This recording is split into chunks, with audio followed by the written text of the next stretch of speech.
Hi, I'm Seth Tate, Product Manager at Blum US, and today I'm going to walk you through how to adjust an AVENTOS HL top.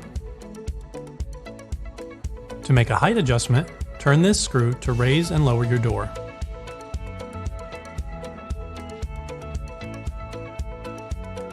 To make a side adjustment, turn this screw to move the door left and right.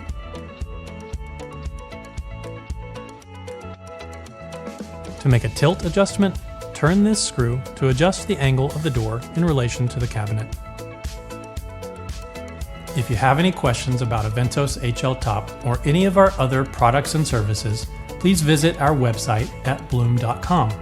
If there are any videos you'd like to see in the future, please let us know in the comments below.